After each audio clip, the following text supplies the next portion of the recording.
Swayam Prabha. Digital India. Educated India.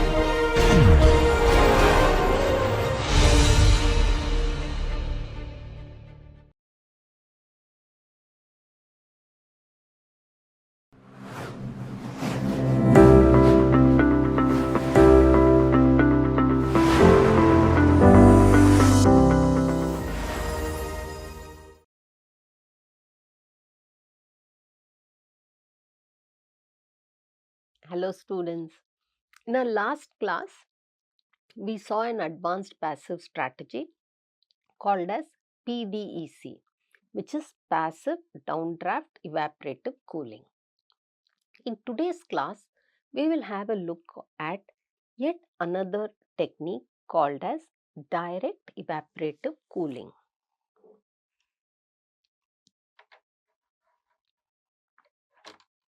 Let us see what is direct evaporative cooling.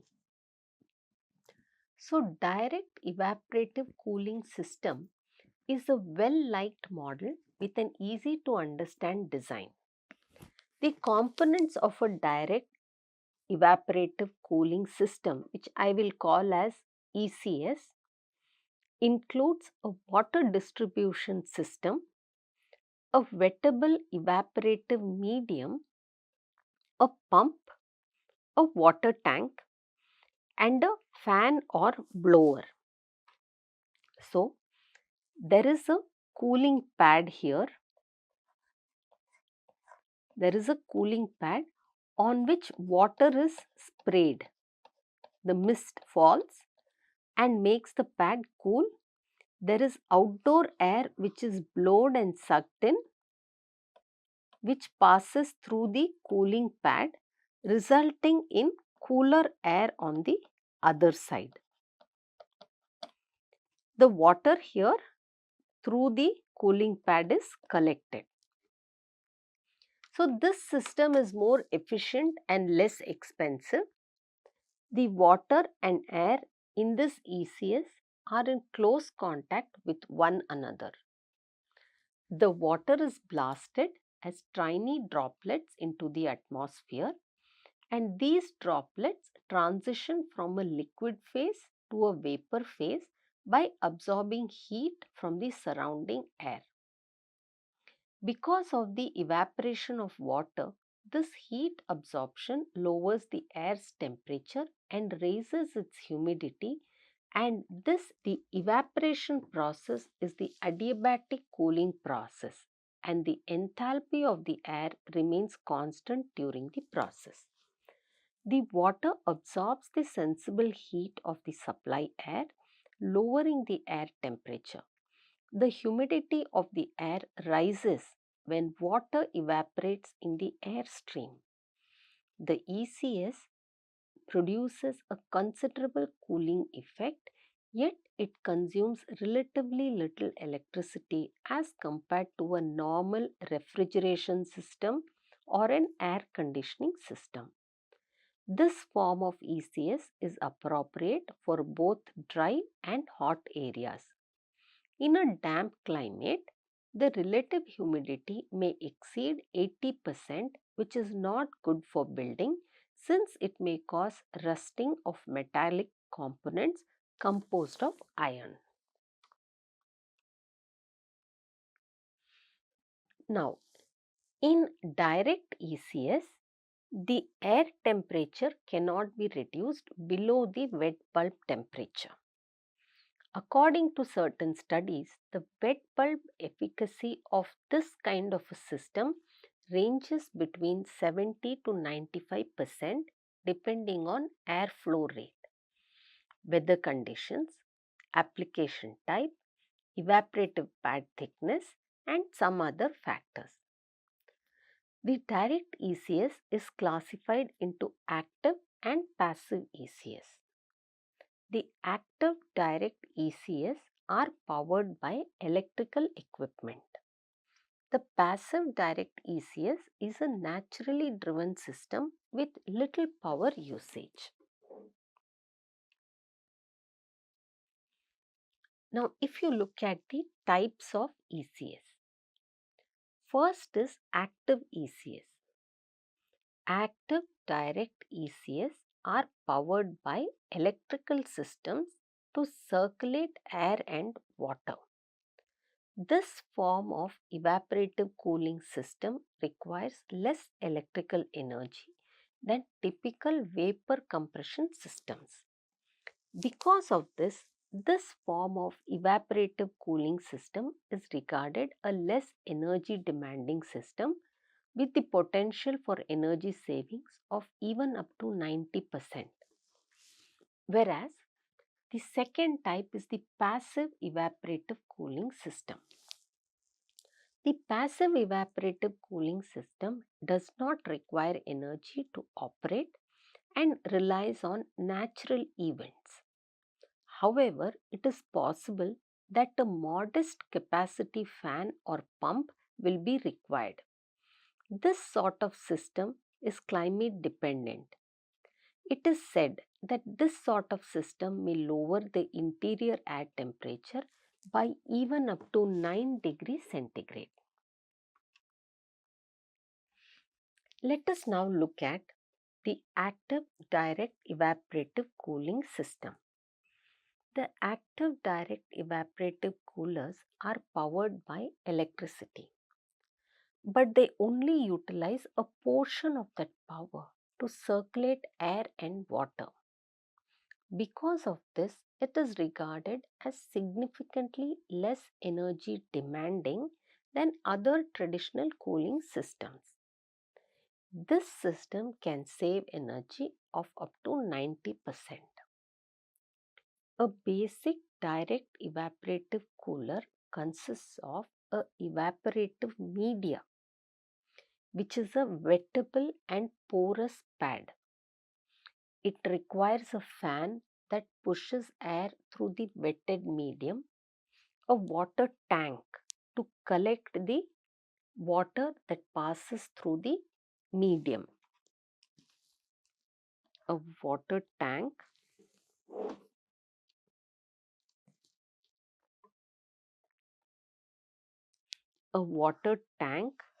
to collect the water from the medium.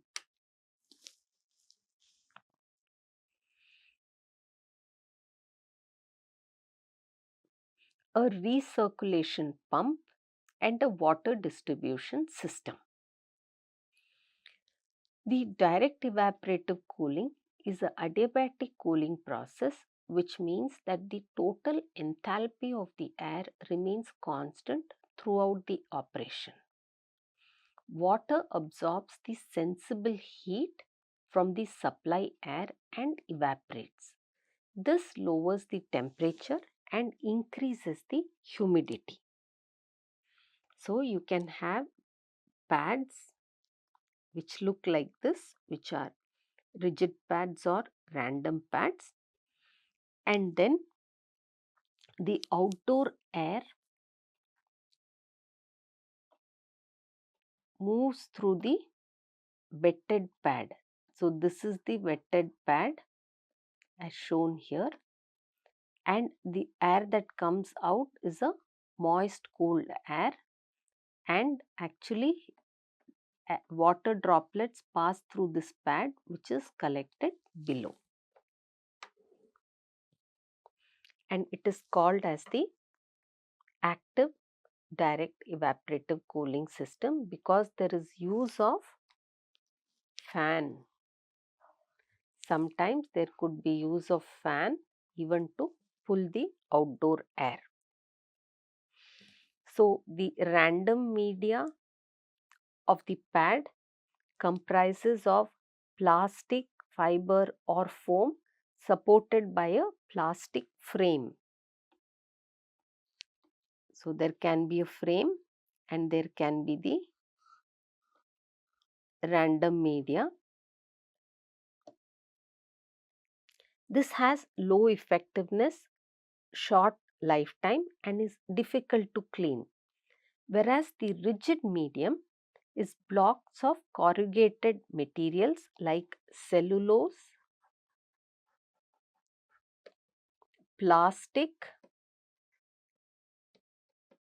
and fiberglass. These have longer lifetime and are cleaner. These can give effectiveness between 75 to 95%. The remote pad is either random or rigid pads but are mounted on wall or roof of a building. They have higher power consumption, and because it's difficult to clean and replace, they can get bacteria and mold growth, which is dangerous. Let us now look at the passive direct evaporative cooling system. In passive direct evaporative cooling system, there is no need for use of any electricity to either bring in air from outside or direct the cooled air inside. So, in order to cool the buildings without the need of mechanical equipment that uses electricity, passive cooling systems make use of natural energies, phenomena, and heat sinks.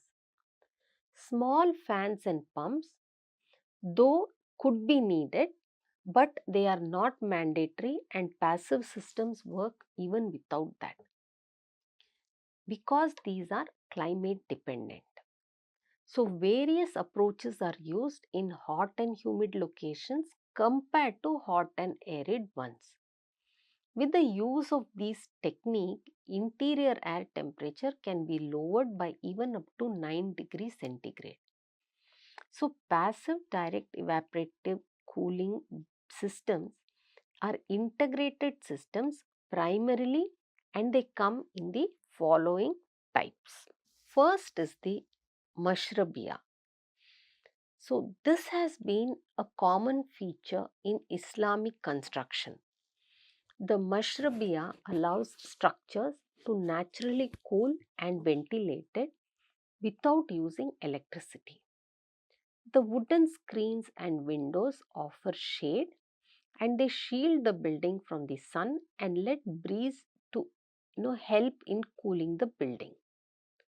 So a mashrabia comprises of an opening which allows breeze inside.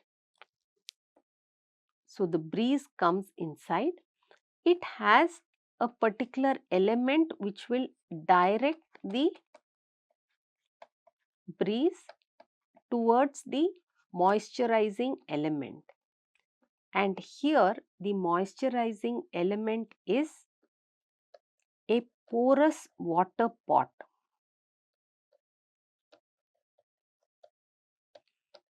So a water pot, a clay pot is kept filled with water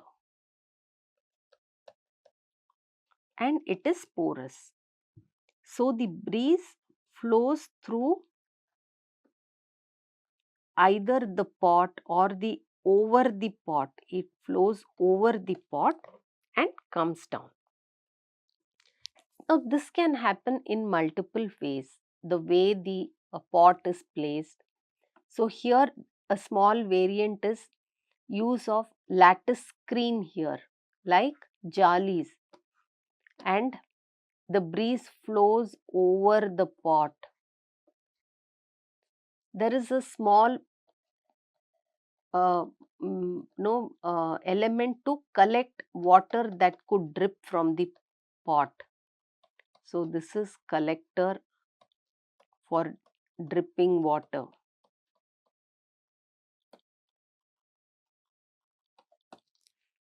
And there is a provision for the cool breeze to enter the room. So there can be multiple what shall I say, there can be multiple ways in which this system can be used. Effectively, the mashrabia looks like this from the outside, where you have the direct solar radiation, cool air is drawn inside through the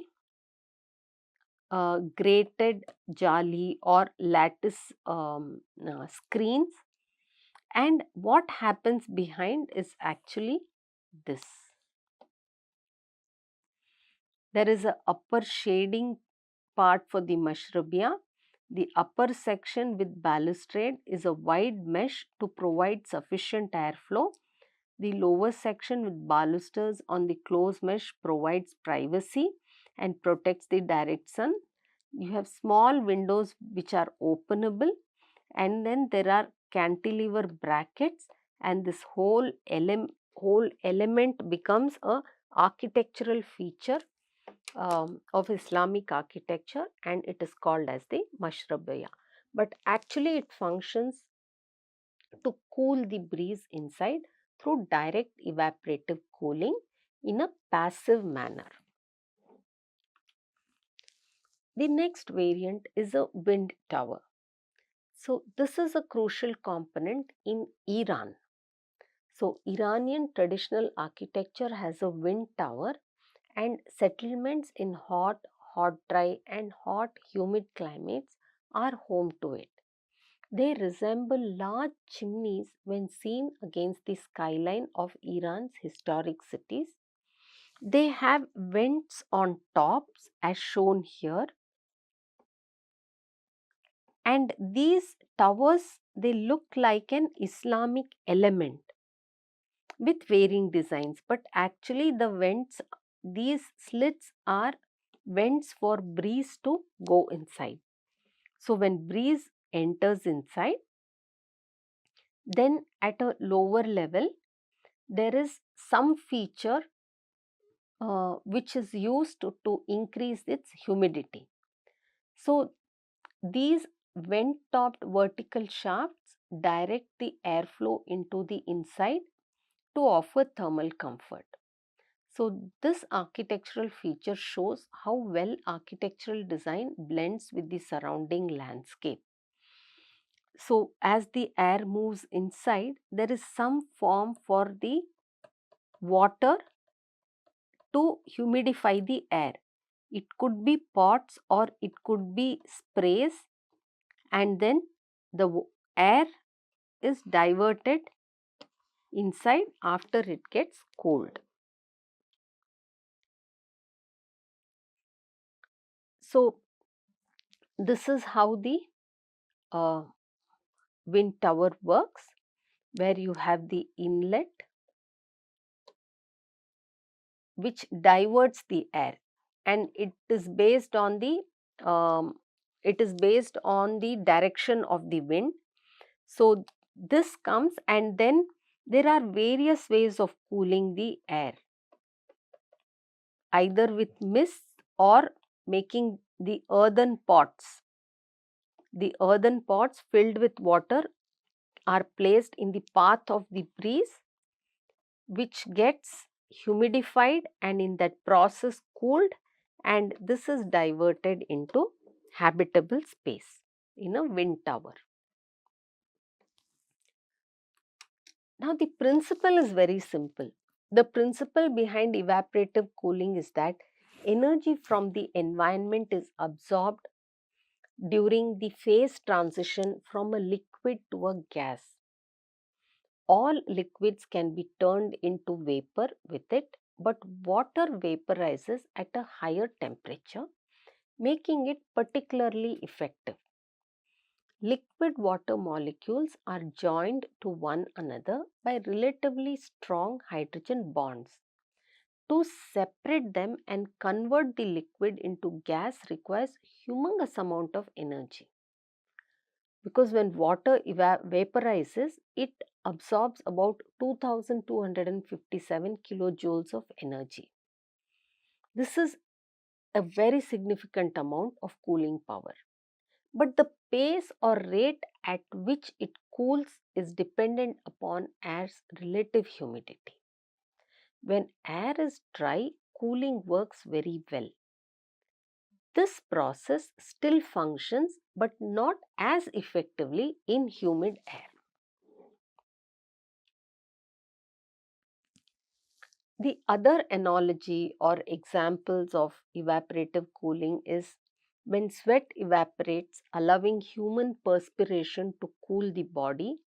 Because perspiration is more efficient in a dry heat, it is thus, in a sense, cooler. Due to water evaporation, the air near a river or lake or ocean is frequently colder than the warm air around them. Tree transpiration. This contributes to the coolness of a forest, and therefore when we move towards area which has dense trees, we feel little cool. The cold feeling we get after getting out of a shower because our skin is still wet is yet another example. Traditionally, people keep water in mud pots, earthen pots. That is another example. Let us look at the advantages of this system in terms of installation costs, running expense, and electricity consumption. This is a very inexpensive method. This is as compared to air conditioner for cooling a home. It does not result in power surge when turned on because there is no compressor. There is no need for special refrigerants here, and refrigerants sometimes are a big reason for global warming. It raises humidity, which may make people and animals more comfortable and reduce the static electricity in arid settings.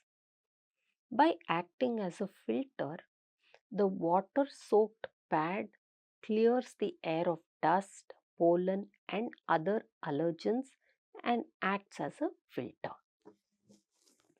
This system still has some disadvantages. Air conditioners are able to reduce air temperature more than evaporative coolers do. This system further raises the relative humidity.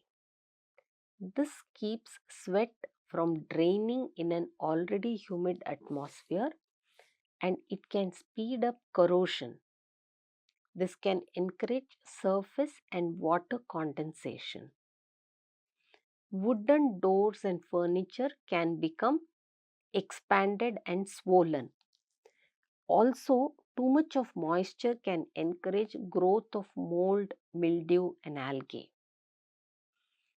It needs water on hand all the time. Mineral deposits left by hard water demand regular pad replacement and plumbing upkeep. The commercial units with dry pads provide a small disadvantage of being fire prone. Mosquitoes can become a huge nuisance if the home has a cooler which is not properly maintained. When there is adequate air circulation that drives humid air out of the space, evaporative cooling operates. An energy efficient home's efficiency is sometimes greatly reduced when a swamp cooler is added because of the requirement of a chimney or a vent. The biggest disadvantage of this system can be that unless it is well maintained, the impact of growth of mildew, mold, fungus can have a very negative impact on people's health. And these are too small to be seen by the naked eye. So, regular cleaning and maintenance is a must if this technique is to be used in any form. Because here we are talking only of the principle. How you translate it architecturally is entirely up to you. Let us see the applications of this technique and also a few case studies.